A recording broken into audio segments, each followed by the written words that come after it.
नमस्कार बंधुओं, मैं सत्यम शुक्ला। स्वागत है आपका एक बार फिर शुक्ला हिस्ट्री अड्डा में। हम इस वीडियो में चर्चा करेंगे महाजनपदों के बारे में। महाजनपदों की जानकारी हमें बुद्धिस्ट ग्रंथ अंगुत्तर निकाय से प्राप्त होती है, जो 6ठी शताब्दी ईसा पूर्व से संबंधित है। इसकी अत्यंत महत्वपूर्ण विशेषता यह थी कि महाजनपद के लोग प्रयोग करते थे लोहे से बने औजार कृषि एवं अपनी सुरक्षा के लिए। 6ठी शताब्दी से पूर्व का दौर था जब छोटे छोटे जनपदों के शासकों द्वारा गणतंत्र एवं राजतंत्र रूपी महाजनपद का निर्माण हुआ। अंततः छठी शताब्दी में वत्सा, अवंती, मगध तथा कोसल सर्वाधिक शक्तिशाली जनपद के रूप में सामने आए। वत्सा या वंसा आधुनिक इलाहाबाद में एक महाजनपद के रूप में स्थित था। इसकी राजधानी कौशाम्बी थी। जी हाँ, यह बेहद ही सर्वशक्तिशाली महाजनपद था। 7वीं शताब्दी ईसा पूर्व में उदयन वहां का हर्यक वंशीय शक्तिशाली शासक था, जो बौद्ध धर्म को मानने वाला था। जी हाँ, हर्यक वंशीय जो है उदयन, जो अजातशत्रु का पुत्र था, वहां का शासक होता है और वह बुद्ध धर्म को मानने वाला होता है। यह बहुत ही समृद्ध शहर था, जहां धनी व्यापारियों का निवास होता था। यहाँ उत्तरी, पश्चिमी और दक्षिण की ओर से सामानों और यात्रियों की एक महत्वपूर्ण परियोजना भी थी। अगला महाजनपद है अवंती। अवंती यह एक शक्तिशाली महाजनपद के रूप में भारत के पश्चिम भाग में स्थित था, जब महावीर और बुद्ध की विद्वता चरम सीमा पर थी। साथ साथ कोसल, वत्स और मगध भी विकास की तरफ बढ़ रहे थे। अवंती को नर्मदा 2 भागों में बांटती थी। उत्तरी अवंत की राजधानी उज्जैन एवं दक्षिणी अवंत की राजधानी महिष्मती थी। बुद्ध के समय चंडप्रद्योत यहाँ का शासक था। अवंती मध्य प्रदेश के मालवा क्षेत्र में स्थित था।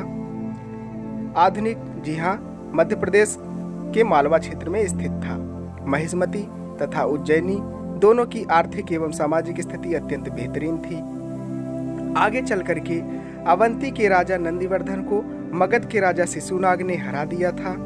बाद में अवंती को पुनः मगध में मिला लिया गया। जी हाँ, पुनः मगध में मिला लिया गया। अगला महाजनपद है मगध। मगध भी इन सभी के साथ ही एक शक्तिशाली महाजनपद था, जिसकी राजधानी पाटलिपुत्र थी, जिसे आधुनिक पटना के नाम से जाना जाता है, जो बिहार में स्थित है। यहीं पर गंगा, सोन, गंडक जैसे प्रमुख नदियों का संगम भी देखने को मिलता है। इस क्षेत्र में जलोढ़ मैदानों एवं बिहार तथा झारखंड के तांबे और लोहे की समृद्धि क्षेत्रों से इन सब की निकटता राज्य को अच्छी गुणवत्ता वाले हथियार विकसित करने और कृषि अर्थव्यवस्था का समर्थन करने में मदद की। यही सब कारण थे कि मगध उस समय आकर्षक केंद्र के रूप में देखा जा रहा था। समकालीन सभी राजा इसे जीतने के लिए संघर्ष करते रहते थे। मगध महाजनपद की सीमा उत्तर में गंगा से, दक्षिण में विंध्य पर्वत तक, पूर्व में चंपा से, पश्चिम में सोन नदी तक विस्तृत था। इसका सर्वप्रथम उल्लेख हमें अथर्ववेद में देखने को मिलता है। बुद्ध के समय इसकी सीमाओं में अंग भी शामिल था। जी हाँ, बुद्ध के समय इसकी सीमाओं में अंग भी शामिल था। मगध की प्रारंभिक राजधानी गिरिव्रज या राजगृह था। मगध का अन्य नाम भी हमें देखने को मिलता है, जैसे मगधपुर, बृहदपुर, वसुमती, कुशाग्रपुर और बिंबिसारपुरी। जी हाँ, मगध ही प्राचीन समय में बुद्धिज्म और जैनिज्म का महत्वपूर्ण केंद्र था। जी हाँ, बुद्धिज्म और जैनिज्म का महत्वपूर्ण केंद्र भी मगध ही था। फिर हम देखते हैं कोसल को। कोसल महाजनपद जो मगध के उत्तरी क्षेत्र में आधुनिक उत्तर प्रदेश के पूर्व में स्थित था। इस महाजनपद को सरयू नदी 2 भागों में बांटती थी। उत्तरी भाग की राजधानी श्रावस्ती एवं दक्षिणी भाग की राजधानी अयोध्या थी।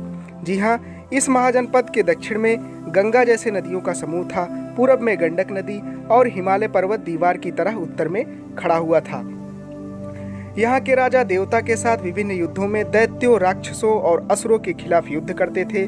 कोसल व अयोध्या हिंदू धर्म ग्रंथ, इतिहास, पुराण, साहित्य लेखन का भी महत्वपूर्ण केंद्र था।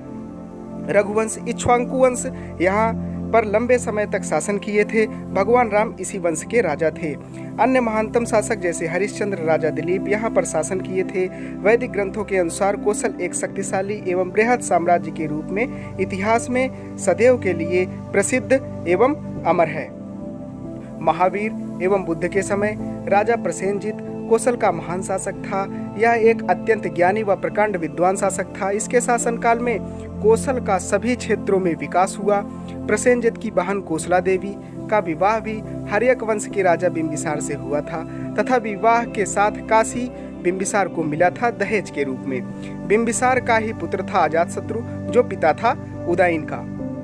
पता होना चाहिए मित्रों, यहाँ पर कौशल राजा प्रसेनजित और मगध के राजा अजातशत्रु के बीच वर्चस्व के लिए एक संघर्ष हुआ था, जो अंततः लिच्छवियों के परिसंग मगध के साथ गठबंधन हो जाने के बाद ही समाप्त हुआ, जिससे हमको पता चलता है कि कौशल एक सर्वशक्तिशाली महाजनपद था। अयोध्या, साकेत, बनारस, श्रावस्ती मुख्य शहर थे कौशल के। हम चर्चा करेंगे 16 महाजनपद एवं उनकी राजधानी के बारे में।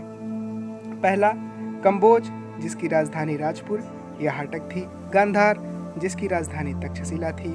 सूरसेन, इसकी राजधानी मथुरा थी। मत्स्य, जिसकी राजधानी विराटनगर थी। वत्स की राजधानी कौशाम्बी थी। चेदिक, जिसकी राजधानी थी शक्तिमती। काशी किंगडम, जिसकी राजधानी वाराणसी थी। अवंती की राजधानी उज्जैन एवं महिष्मती।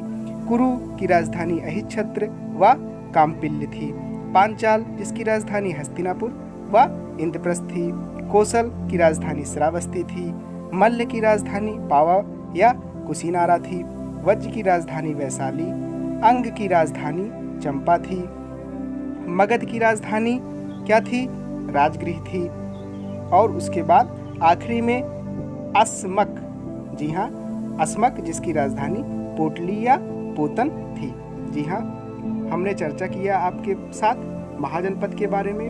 अगर आपको यह वीडियो पसंद आया हो तो चैनल को लाइक करिएगा, सब्सक्राइब करिएगा, कमेंट करके बताइएगा कि आपको इसमें क्या चीज़ अच्छा लगा और क्या चीज़ नहीं अच्छा लगा। धन्यवाद। शुभ दिन।